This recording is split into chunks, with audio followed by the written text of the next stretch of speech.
If you've been following me for a while, you'll know that I love making collage papers. Creating painted papers full of marks and textures is just one of my favourite things to do.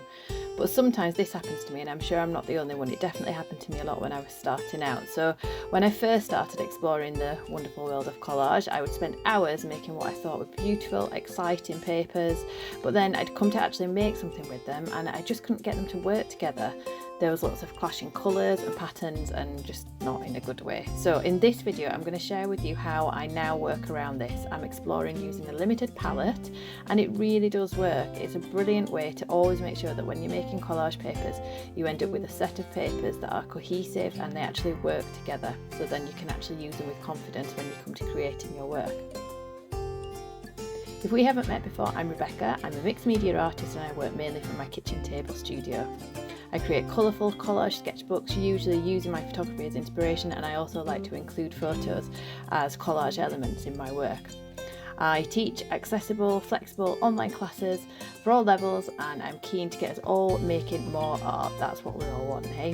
One page at a time. And whatever time we have, even just 15 minutes is plenty. So if you've got 15 minutes and you'd like to get yourself set up with a stash of beautiful collage papers that work brilliantly together, let's get started. So the first thing I'm going to do is just choose the paper that I'm going to be working with. I quite like to use thin paper, so I'm using just ordinary copy paper. This is the stuff that you would usually use in your printer. And I also like to use lined paper or graph paper, squared paper. I just like the added element of the lines on it, gives it another layer for the added bit of interest. And I've also got some painted papers with a bit of colour on already that I'm going to use as well. You can use any papers that you like for this project, just use what you've got. So this is my version of a Stay Wet palette, and this is what I use because I don't have an art studio. I work mainly from the kitchen table. I wanted a way that I can put my acrylic paints out once and then they'll stay fresh for up to maybe a week. So I don't have to get my paints out every single time I've actually got a chance to make some art. They're already there, ready, waiting for me. And this is how I make it. This is just a storage box. It's one of the ones with the clip top lid. That's really important because that's going to help your acrylic paint stay nice and fresh. This is just an old tea towel. You could use kitchen roll, and if you don't have one of these clip top boxes you could just use a tray, kitchen tray, and then put cling film over the top of it after each session. So once I've got the cloth down in there, I'm just going to add water on top of that. Let that soak in. And then this is some baking paper. Use baking paper and parchment paper rather than waxed paper, because if it's waxed it might not soak up the water that well.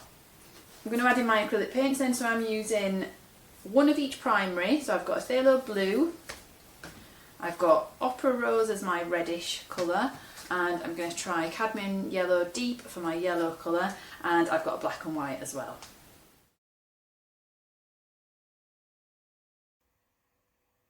And so I'm just going to start off then by mixing some of these colours together. So sometimes I start off just by using the pure colour, get a few sheets of that going first, and it's kind of like colour swatching. These collage papers are made just from mixing all of those colours together, and what will happen is we'll create a harmonious, cohesive set of papers because all the papers have got a little bit of all that paint colour within them.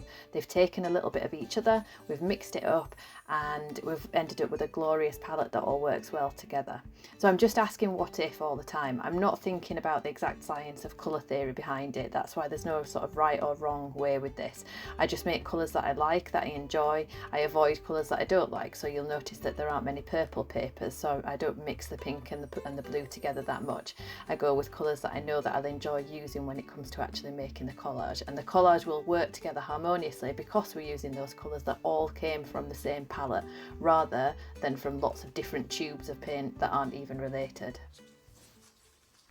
So these are all of the lovely papers that I made yesterday, just with those three primary colours, so the opera rose, cadmium yellow, and the phthalo blue, and the black and white. They've dried out completely, and just to get them flat I've put them under a few books overnight. Some gorgeous colours in there.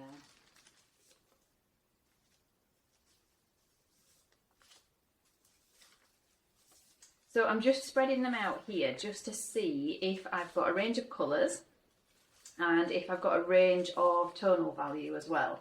So I'm looking for sort of my darks, mid-tones, and getting lighter as we go along. And I can see already that I haven't got many lighter tones, which is kind of always the way for me. I tend to focus on these mid-tones, and I have to remind myself that I'm going to need some lighter ones as well.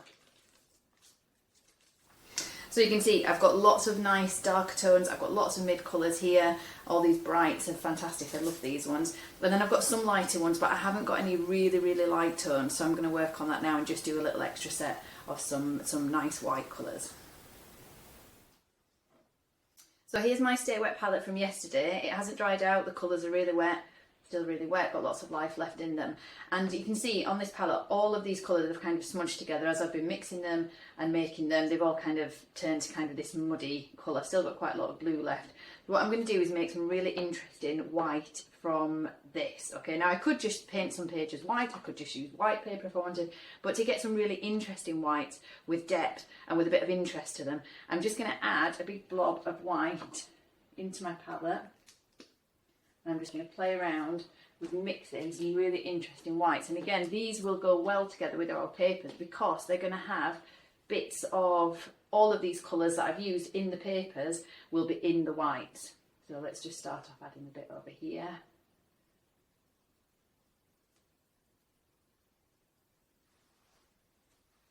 So really taking quite a lot of that white to get a nice light tone. Really nice white with a bit of blue, a bit of yellow already in it. And all of these whites will just have real subtle differences. So it's going to give your collage papers a lot more interest rather than just using white paper or a white straight out of the tube.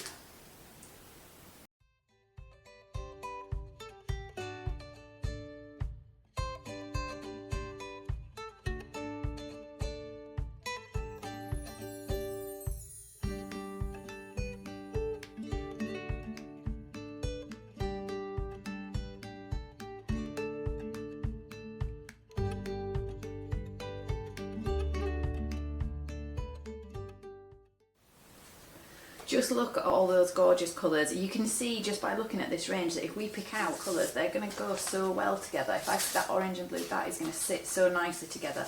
And maybe with that yellow as well, just look at that. And then bring in a lighter tone and a darker one.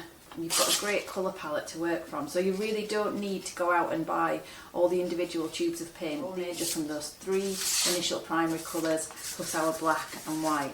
So you can make so much with what you've got. You don't need all those pre-mixed colours.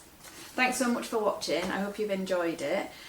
These foundation papers, that I like to call them, are what would form the basis of a project for me. So what I would do next, the next step would be that I would split them in half and keep half of them for plain papers, and then the other half I would add mark making onto using pens or textures or jelly printing. So I'm going to do another video showing you how I add that mark making element on. So if you're interested in seeing that, keep a lookout for it. Best way is to hit the bell or the subscribe button and you'll be the first to be notified about that. Or you can also join my newsletter, Creative Fix, which goes out once a month, full of creative inspiration, and you'll be the first to get notification of the YouTube video as well. I hope that's been useful. Do drop me a line in the comments if you've got any questions, or maybe if you've got some suggestions for how you make your collage papers. What are your favourite types of paper, or what colour palettes do you really love to use? Thanks for being here, and I'll see you again soon.